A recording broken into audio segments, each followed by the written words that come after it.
Guys, in today's video we are going to discuss some super interesting idioms that we use for different kinds of persons. So without any delay we shall get started. So first one is cheapskate. So தமிழில் சொல்லணும் அப்படின்னா கஞ்ச பிசினாரி அப்படின்னு சொல்கிறோம் இல்லையா.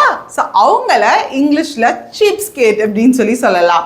So எதுக்குமே காசு செலவு பண்ணாதவங்க, எச்சிக்கையில் ஓட்டாதவங்க, காக்கா ஓட்டாதவங்கலாம் சொல்லுவோம் தமிழில். ஸோ அந்த மாதிரி பர்சன்ஸை குறிக்கிறதுக்கு you can use this idiom cheapskate. For example sentence நீங்கள் பாருங்கள். Rita is such a cheapskate. She never pays for anything that we buy. So ரீட்டான்றவங்க எப்படி ஒரு கஞ்ச பிசினாரினா, நாங்கள் என்ன வாங்குறதுக்கு போனாலும் அவங்க கையிலேருந்து காசை நீட்டவே மாட்டாங்க. So such kind of person is called as a cheapskate. So coming to the next one, half-wit. So half-wit அப்படின்னா அரலூசன்லாம் திட்டுறோம்ல, அதுக்கு நம்ம பயன்படுத்தக்கூடிய இடியம் தான் half-wit அப்படின்றது. ஸோ விட் அப்படின்னா இன்டெலிஜென்ஸை குறிக்கக்கூடிய வார்த்தை. For example, if someone is quick witted அப்படின்ற மாதிரிலாம் சொல்லுவோம்ல, அதாவது இன்டெலிஜென்ட்டாக ஷார்ப்பாக. If someone is very sharp, then we can use this word wit to denote that particular person. So இங்கே பார்த்தீங்கன்னா half wit அப்படின்றது ரொம்ப ஃபூலிஷாக ஸ்டூப்பிடாக இருக்கிறவங்க, ரொம்ப ஒரு இன்டெலிஜென்ஸை யூஸ் பண்ணாமல் இருக்கிறவங்களாம் நம்ம கோமா திட்டுறதுக்கெலாம் யூஸ் பண்ணக்கூடிய வார்த்தை தான் இந்த half wit அப்படின்ற இடியம். So for example, I didn't know that anyone could be that foolish. He is such a half-witted person. So இவ்வளோ ஒரு முட்டாளான ஒருத்தர் பார்த்ததே கிடையாது, நான் சந்திச்சதே கிடையாது, அப்படி ஒரு அரை முட்டாளாக இருக்கான் அப்படின்ற meaning. So coming to the next one, worry what. why what அப்படின்றது பொறுத்த வரைக்கும் பார்த்தீங்கன்னா, ஒரு சிலர் எதுக்கு எடுத்தாலும் அப்படியே ஐயோ அப்படியே ஆச்சு இப்படி ஆச்சு அப்படின்னு சொல்லிட்டு தொடர்ந்து கவலைப்பட்டுட்டே இருப்பாங்க. எதுக்குனாலும் வரி பண்ணிகிட்டே இருப்பாங்க, கவலைப்பட்டுட்டே இருப்பாங்க. ஸோ அவங்களை குறிக்கிறதுக்கு இந்த இடியமை யூஸ் பண்ணலாம், வரி வாட் அப்படின்னு சொல்லிட்டு. For example, Sam is constantly worrying about his future.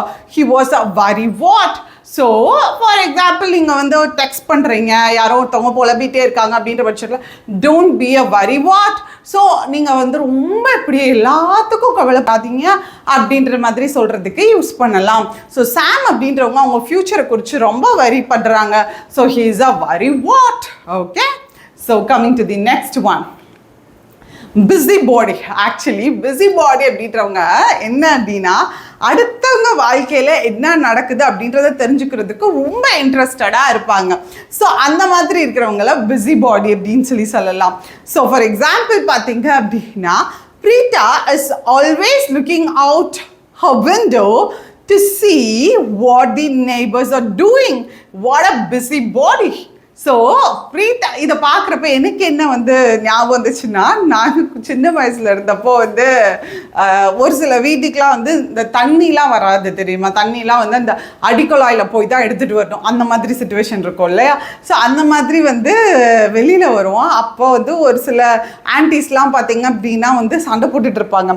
நாங்கள் அப்போ மாடி வீட்டில் இருந்தோம். அப்போ எங்கள் பாட்டி என்ன பண்ணுவாங்கன்னா, சும்மானா நடக்கவே முடியாதுன்னுவாங்க. ஆனால் எங்கேயாவது அந்த குழாயில் சண்டை கேட்டுச்சு அப்படின்னா, தண்ணி குழாயில் சண்டை வந்துச்சு அப்படின்னா உடனே போய் அப்படியே அந்த பாய்க்குன்னு வெளியே எட்டி பார்த்துட்டு இருப்பாங்க. ஒன்று நானும் போயிடுவேன், பின்னாடியே பார்க்குறதுக்கு நானும் போயிடுவேன். எங்கள் அம்மா 2 பேர்த்தையும் திட்டிக்கிட்டே இருப்பாங்க.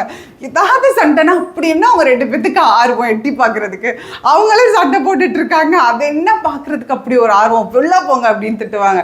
ஸோ அதுதான் எனக்கு ஞாபகம் வந்துச்சு. அந்த மாதிரி அடுத்தவங்க ஏதோ பண்ணுறாங்கன்னா நம்ம பயங்கர இன்ட்ரெஸ்டடாக பார்ப்போம்ல. ஸோ அந்த மாதிரி தான் ப்ரீத்தா பார்த்தீங்கன்னா விண்டோ வழியாக அவங்க நெய்பர்ஸ் என்ன பண்ணுறாங்கன்றதை எட்டி பார்க்குறாங்க.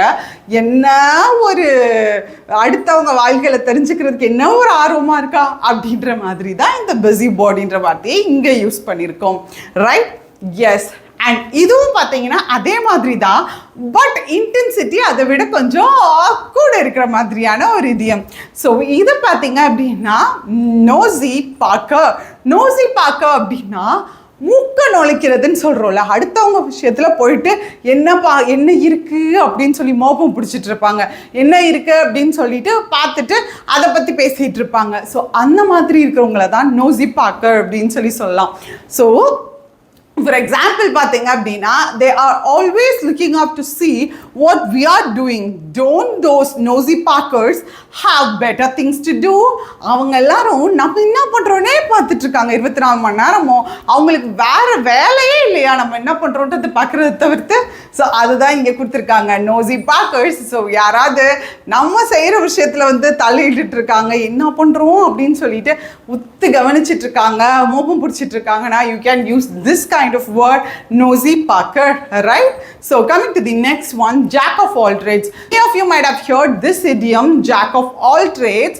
ஸோ அதில் பார்த்தீங்க அப்படின்னா ஏதோ ஒரு விஷயத்தில் ஸ்பெஷலைஸ்டாக இல்லாமல் எல்லா விஷயத்தை பற்றியும் கொஞ்சம் கொஞ்சம் தெரிஞ்சு வச்சுருக்கிறவங்க, ஓரளவுக்கு வந்து எல்லா விஷயமே கொஞ்சம் கொஞ்சம் தெரிஞ்சு வச்சுருக்கிறவங்கள வந்து jack of all trades அப்படின்னு சொல்லுவோம். ஸோ இங்கே பார்த்தீங்க அப்படின்னா for example, from cooking to teaching, Shiva can do it all. He's a jack of all trades. குக்கிங்ல இருந்து டீச்சிங் வரைக்கும் சிவா எல்லாமே பண்றாங்க. So he is a jack of all trades. Actually go getter அப்படின்றது பார்த்தீங்கன்னா சம்மன் இஸ் அம்பிஷியஸ். ஸோ அவங்க achieve பண்றதுல அவங்களுடைய ஒரு கோல்ல பயங்கர அம்பிஷியஸாக இருக்காங்க. அதை பர்சியூ பண்றதுக்கு பயங்கர ஒரு ஆர்வத்தோடையும் உத்வேகத்தோடையும் அதுக்காக முன்னேறி போயிட்டு இருக்காங்க அப்படின்னா you can use the idiom go getter for them.